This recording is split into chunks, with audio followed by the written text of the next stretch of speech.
All right, let's talk about something that can make or break a project in the built environment, managing the scope. Now, it sounds simple enough, right? But getting it wrong can completely derail the most brilliant architectural plans or the tightest engineering schedules. So let's dive in and really break this down. So let me just ask you this. What do you think is the single biggest threat to your project's success? Seriously, take a second. It's probably not what you're thinking. It's almost never some big, dramatic, catastrophic event, a crane collapsing or a huge design flaw that's discovered way too late. No, the real threat is something way more subtle. It's like a slow, silent poison that just seeps into a project. It gradually weakens it from the inside out until suddenly you're over budget, you're way behind schedule, and you're not even hitting your original goals. And that poison, well, it has a name.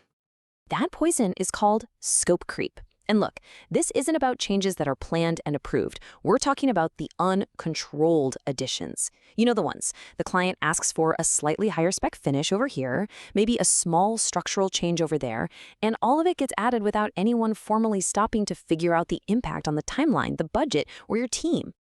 And it is absolutely crucial to know the difference between the two. A scope change? That's actually a healthy, managed process. That's when everyone agrees to a modification and you formally sit down and replan the project around it. But scope creep? That's the unauthorized, undocumented addition of work. One is controlled progress, the other is a project killer. Simple as that. And the impact is just devastating. Your best people get pulled onto these unapproved side tasks, which means the actual work they're supposed to be delivering starts to suffer. This directly hits the quality, it drains your resources, and it almost always ends with a very unhappy client. So the big question is, how do we fight back? We start by building a fortress. This is our first line of defense, a really robust system of scope governance. Think of it as the framework, the castle walls that protect your project's boundaries. The foundation of this whole fortress, it's all about clarity. You have to define right from day one exactly who has the authority to set the scope, who can approve any changes, and maybe most importantly, who has the final sign-off. This one step prevents so many bottlenecks and so much second-guessing later on. And building on that idea of clarity, you've got approval levels. This is all about empowering your team. You establish these clear thresholds so that smaller decisions can be made quickly, right there on site, without escalating every single tiny issue all the way up the chain of command. For instance, you might set a really simple rule. Any change order under, say, $5,000 can be approved directly by the site manager. But anything above that, it has to go to a formal change control board. It's a simple, clear system that just keeps things moving. But listen, none of this works without accountability. Without clear ownership, decisions get stuck in this awful limbo, and we all know what happens then. Slow decision-making absolutely destroys project performance. Somebody has to own the final call. And finally, the mortar holding this entire fortress together is communication. And I'm not just talking about a kickoff meeting and a few emails. This has to be a structured, controlled, and continuous flow of information to every single stakeholder, from the client all the way to the subcontractors, throughout the entire life of the project. Okay, so we've built our fortress of governance. It's strong. Now, let's equip our project managers with the powerful tools they need to actively defend that scope. We're going to look at 3 really key techniques. First up is something called Earned Value Management, or EVM. Honestly, the best way to think about this is like your project's GPS. It takes your scope, your schedule, and your cost, and it integrates them all into one single baseline.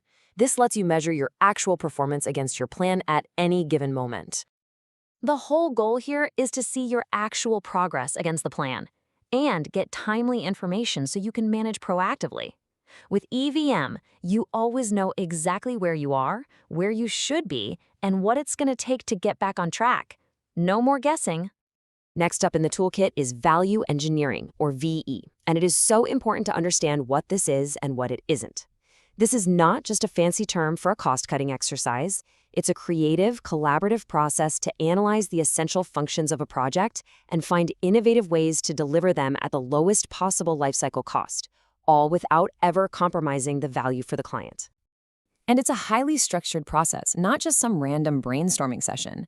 A proper VE workshop follows this 6-stage plan. It moves methodically from gathering information and analyzing the core functions all the way through brainstorming creative solutions, evaluating them, developing the best ones, and then presenting them for approval.